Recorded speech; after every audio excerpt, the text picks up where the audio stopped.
안녕하세요. 국어과를 맡고 있는 서민아입니다. 만나서 반갑습니다. 우선 정말 이번 모의고사에서 국어에 대한 이해가 굉장히 많았기 때문에 모의고사에 대해서 간략하게 조금 출제 경험과 분석을 해드리고 이제 시험과 관련된 내용도 안내드리도록 하겠습니다. 자, 우선 그 3월 고1 국어 같은 경우에 전반적인 출제 경향을 보시면 작년에 이제 컷을 보셔도 알겠지만 3월 모의고사보다는 되게 좀 어렵게 느껴지는 경향들이 많이 있었어요. 그래서 아마 아이들이 풀면서도 그전에는 사실 중학교 때 조금 공부를 하던 우리 친구들이 이렇게 고1 올라와서 모의고사 보고 나면 아 그래 나는 국어는 좀 했지 약간 이렇게 생각하는 친구들이 많이 있었어요.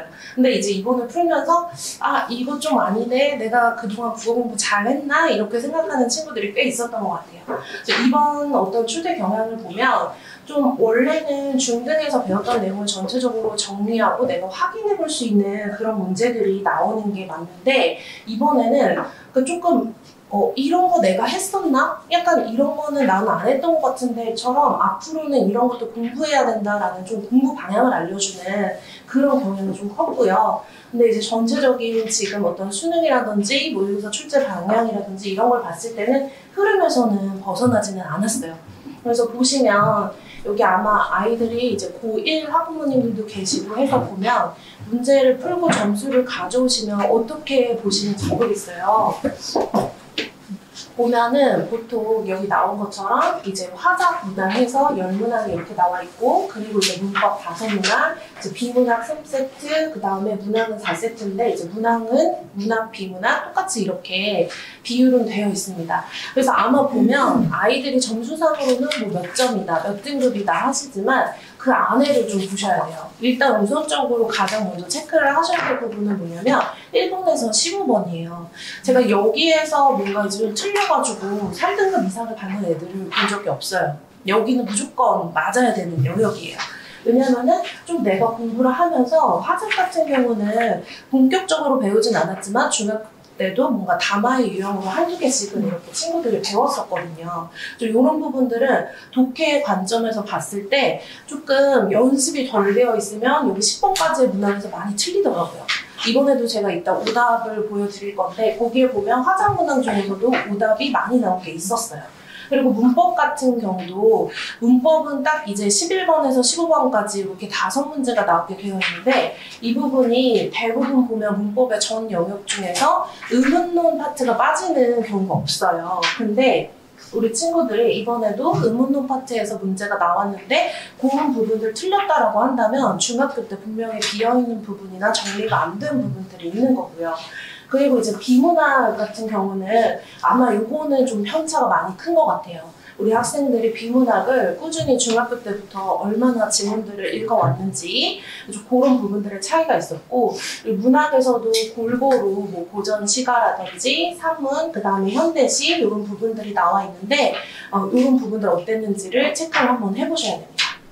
자, 그래서 이제 분석으로 들어가 보면요. 여기 등급이 일단 예상 등급 컷이 이렇게 85점으로 작년에는 이제 91점이었거든요. 그래서 85점이 이렇게 됐다는 거는 애들이 진짜 좀 풀면서 어렵게 느꼈다라고 이렇게 보실 수 있을 것 같고요. 여기 오답률을 1위부터 10위까지 보시면 지금 빨간색으로 표시한 부분은 비문학이고요. 여기 파란색으로 체크된 큰 네모 부분이 이제 문학이었어요.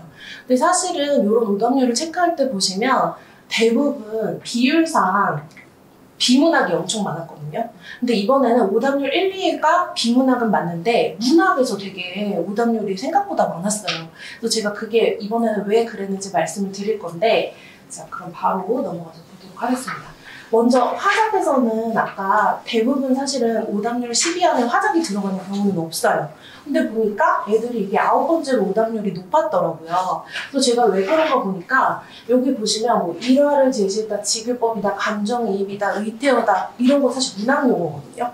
네. 그래서 이게 화작에 들어가 있지는 하지만 사실은 문학적인 개념이나 이런 거 정리가 안 돼 있는 친구들이 이런 거 틀렸다는 거거든요. 그 지문 속에서 이런 거를 찾아낼 수가 없었다는 얘기예요. 그리고 이제 문법으로 한번 보시면 문법에서 이제 본용어과 보조용어 구별하기가 나오는데 중학교 때는 이게 아마 뭐 중간고사, 기말고사 이런 시험 범위에서 중요하게 다뤄진 적이 없어요. 그냥 간단하게 훅 이렇게 훑어가거나 그냥 이게 본용어냐 보조용어냐 간단하게 구별 정도 하는 요 정도였거든요. 그러다 보니까 이 아이들이 여기서 어문 규정까지 연계해서 나와버리니까 이런 것들에 대한 적응력이 전혀 없었던 것 같습니다. 그리고 이게 실제로는 지금 고1 딱 올라가면 거기 어문 규정 나오는 이번 중간고사 범위에 들어가는 내용들이거든요. 그래서 이런 부분들이 이미 정리가 안 돼 있는 친구들은 이걸 굉장히 어렵게 느꼈을 거예요. 근데 저는 사실 뭐 중학교 수업도 해봤고 수능 수업까지 계속 하고 있지만 문법을 가르칠 때 예를 들어서 여기 파트가 이제 뭐 어문 규정이라든지 의문의 변동 아니면 형태론 이런 파트인데 가르칠 때 딱 그것만 가르친 적은 없어요. 무슨 말씀이냐면 항상 이게 뭐 수능이나 모의고사에서는 어떻게 나오고 이런 부분들이 이렇게도 나올 수 있고 그런 통으로 항상 문법은 세트로 가르치거든요. 그래서 아이들이 아마 이걸 풀 때 이제 저희 아이들 같은 경우에는 제가 이제 성적을 다 받아봤는데 1등급 물론 이제 애들이 다 받았지만 문법에선 틀린 친구들이 아무도 없었어요. 네, 다 맞았거든요. 이런 건 좀 정리가 잘 되어 있어야 이번 사실 중간고사에서도 어려움을 느끼지 않을 걸로 예상이 되고요.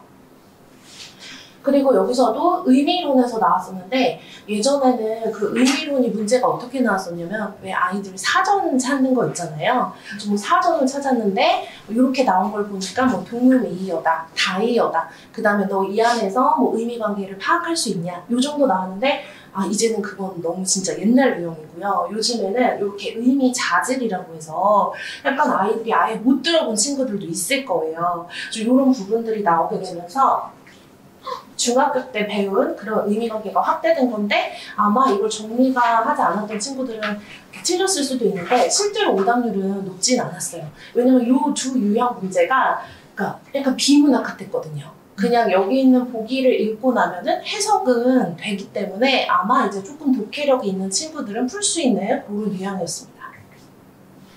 그리고 이제 15번 정도가 탐구형 문제로 이게 이제 좀 수능형이죠. 수능에서는 뭐 같은 사이소리 현상을 배우더라도 이제 선생님이 어떤 질문을 던지고 거기에 대해서 아이들이 뭔가 탐구 유형으로 해결해보는 이런 유형들이 굉장히 많이 나오는데 여기에 이제 사이소리 현상과 관련된 규정이 나왔어요. 근데 이제 중학교 때는 이 사이소리 현상을 배우긴 하는데 어느 정도 배우냐면 뭐 여기는 뭐 사이숏이 들어가냐 안 들어가냐 그 다음에 어떻게 되냐 요 정도의 조건 정도만 배운다면 실제로 여기 나와 있는 거는 우리 어문 규정에 나와 있는 사이소리 표기 규정이에요. 이 부분이 아이들이 의문 변동 중에서 제일 까다로워하는 부분이거든요. 왜냐면 여기 선지를 보시면 뭐 여기 콧날로 표기를 해야겠다. 여기 보면 초성이 예사소리에서 된소리로 된다 하는데 모르는 말은 아무것도 없지만 초성이다, 종성이다, 예사소리가 어디에 있다, 뭐가 바뀐 거다 이런 거 해석이 안 되면 풀기가 어려운 그런 문제에 해당이 됐었습니다. 이것도 역시 이번 고1 우리 시험에서 주로 출제되는 부분이고요. 이제 문학으로 보시면 아까 문학이 거의 한 70% 정도의 오답률 되게 높은 상위에 있었잖아요. 이게 왜 그런가 보시면 여기 있는 쌍주기현, 정관대 네, 둘 다 제가 예전에 저 이제 국어교육과 나왔는데 이게 전공 수업 때 거기서 이렇게 목록으로만 살짝 이름을 들었던 작품들이에요. 실제로는 이게 수능이나 모의고사에서 한 번도 나온 적이 없었거든요. 그래서 보면 사실 고1은 애들한테 어느 정도 좀 익숙하고 이런 작품들을 많이 내는데 여기 보시면 쌍주기현이라든지 이런 것들은 전혀 낯선 작품이었기 때문에 우리 아이들이 이걸 딱 봤을 때 일단 제목만 봐도 보통 고전 시가나 고전 산문이나 이런 것들은 의미 파악이 되는데 이거는 전혀 될 수가 없는 부분이었어요. 그러다 보니까 그리고 여기 나와 있는 선지도 보시면 뭐 기억에는 이런 것에 대한, 니은에는 뭐에 대한 태도가 담겨있다 하는데 사실 선지가 이렇게 막 기억, 니은 따로 각각 생각을 요하는 선지들로 1번부터 5번까지 다 구성이 되어 있어요. 그러니까 이거는 내용 파악이 됐더라도 아마 시간이 엄청나게 소요가 돼서 아마 뭐 비문학이든 문학이든 우리 아이가 조금 더 많이 틀린 부분, 풀지도 못하고 손도 못 댄 부분들이 분명히 있었을 거다 그렇게 좀 예상이 되더라고요. 그리고 요거는 이제 현대 소설인데요. 보시면 제가 여기만 이렇게 잘라놨지만 이게 한 바닥이 넘는 소설 지문이에요. 그냥 한 면이 다 지문이었어요. 그래서 사실 현대 소설이고 우리 말이기 때문에 이거는 읽으면서 내용 파악이 되어야 되는데 여기 보시면 뭐 필목 인매즈미 그 다음에 뭐 조시로 나갔더래만 하면서 우리가 봐도 무슨 말인지 잘 이해하기 어려운 낯선 초속어들이 쭉 깔려 있어서 애들이 내용 파악 문제를 그렇게 많이 틀렸어요. 이거를. 그래서 이런 부분들은 뭐냐면 사실 소설을 읽을 때 앞에 있는 요 부분 한 뭐 5줄에서 10줄 정도로 읽으면서 인물 관계랑 갈등 관계랑 얘가 뭘 얘기하는지 다 파악하고 가야 되거든요. 근데 애들이 그런 것들에 대한 게 준비가 굉장히 안 돼 있구나라고 하는 걸 알 수 있었고요. 그리고 이제 현대시 출제는 조금 평이하고 그 다음에 작품 구성이나 이런 나와 있는 세트도 보게 되면 좀 이렇게 쉽게 나와 있는 편이라고 이건 좀 분석을 할 수 있을 것 같습니다. 그래서 지금까지 제가 이제 3월 모의고사 이렇게 분석을 해드렸는데요. 제가 저의 아이들을 이제 특강부터 계속 하면서 이렇게 보니까 그때도 이제 수업에서 목표로 한 거는 내신 대비로 수능까지 한다 하면서 제가 했던 것들이 방학 때 했던 거는 이제 문법 특강으로 문법을 다 정리하면서 수능 문법까지 완전히 다 했어요. 하는 내내 뭐 수업 시간에 당연히 교재로 나가는 것뿐만이 아니라 그 다음에 추가적으로 우리 아이들이 분명히 고1에 올라가게 되면 의문의 변동이랑 어문 규정이 시험에 나오기 때문에 그 부분의 문제도 수능 문제까지 엄청 풀었거든요. 그러다 보니까 그게 이제 모의고사 봤을 때는 딱 이제 결과로 나타나더라고요. 그런 부분에서는 하나도 틀리지 않는 부분이. 그리고 이제 또 제가 또 한 가지 이제 체크하는 부분은 지금 제가 계속 말씀드린 게 이게 고1에서도 시험에 나온다 이렇게 말씀을 드리잖아요. 저는 되게 오랫동안 좀 강의를 하면서 뭐 내신 대비나 이런 것도 많이 하다 보니까 이제 고1 교육과정이나 이런 데 나오는 시험의 내용들을 제가 정확하게 알고 있어요. 그러다 보니까 뭐 방학 때 문법 특강을 하든 아니면은 문학 특강을 하든 간에 거기에 시험에 나올 것 이런 부분들은 이미 다 이제 저희는 좀 한 상태고요. 문법에서도 이런 부분들이 이번 학기에 1학년 때 나오는 부분들이기 때문에 이런 부분들에 맞춰가지고 수업을 진행을 하고 있고요. 그리고 내신을 이제 완벽 대비한다는 게 지금 아까 말씀하신 것처럼 이제 다산고는 아직 범위가 안 나왔지만 이제 학교별로 선생님들이 좀 이런 스타일로 내신다는 건 이미 알고 있고 이제 매 수업 시간마다 아이들한테 필기도 받으면서 선생님마다 이런 스타일을 좋아하시는구나 그 다음에 이런 걸 내시겠구나 하면서 그런 부분으로 암기하는 거 이런 거 수업 진행하고 있고요. 그리고 보면 제가 오늘은 문제나 이런 것들을 자세히 하진 않았지만 저는 수업 시간에 만약에 뭐 정호승의 어떤 시작품이 들어간다 그러면 무조건 거기에 해당되는 평가원 기출이나 수능 문제까지 다 제공을 해줘요. 그래서 사실 내신 대비지만 선생님들이 요즘에 문제 내실 때는 다 그런 부분까지 체크를 하시거든요. 근데 아이들이 그런 문제를 풀다 보면 거기 안에 그 정호승의 시 작품과 관련된 다른 작품들이 막 20편도 넘게 있어요. 그럼 그런 걸 해석을 하는 과정에서 사실 시에서 조금 해석하거나 이런 부분에 어려움을 겪고 있었던 학생들도 그렇게 연습을 하게 되면 이제 시 해석 같은 경우는 좀 쉽게 익히는 편이거든요. 좀 이렇게 진행을 하고 있고요. 그리고 세 번째는 이제 개별 맞춤 클리닉이라고 해서 저희가 이제 수업이 내신 대비 지금 현재이기 때문에 지금은 막 모의고사를 막 풀 수 없지만 이번처럼 3월 모의고사 전체를 이렇게 본다든지 그리고 이제 시험이 끝나고 나면 또 모의고사를 한 2, 3주에 한 번씩 계속 봅니다. 그러고 나면 이제 개별적으로 제가 이제 결과를 한번 봐요. 넘기면서. 그래서 보면 이 친구가 지금 문법의 어떤 부분이 정리가 안 된 건지 아니면 문학에서는 이런 부분이 어렵다고 느낀다면 어떻게 해야 되는지 개별적으로 제가 피드백을 제공을 해주고 있고요. 그리고 이제 제 수업에서 확실히 말씀드릴 수 있는 거는 문법과 문학은 제가 책임지고 할 수 있지만 비문학은 할 시간이 없어요. 네, 그 다음 이번 고1 시험에서도 그 영역은 아니고요. 그래서 제가 만약에 그런 학생들 같은 경우에는 분명히 비문학에 대한 니즈가 있거든요. 그러면 저희 예보크라든지 아니면 우리 민성원 연구소에 좋은 그 비문학 어떤 강의들이 굉장히 많아요. 그런 부분들은 따로 개별적으로 과제를 주고 할 수 있도록 하고 있습니다. 그래서 실제적으로는 그 내신 수업이지만 내신 수업을 하는 중에서 아마 어머님들이 보실 수 없는 우리 아이의 어떤 부족한 영역 영역이나 이런 부분들은 제가 이렇게 체킹을 하면서 솔루션을 드리게 될 것 같아요.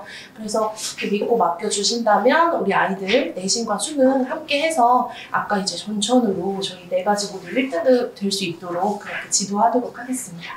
감사합니다.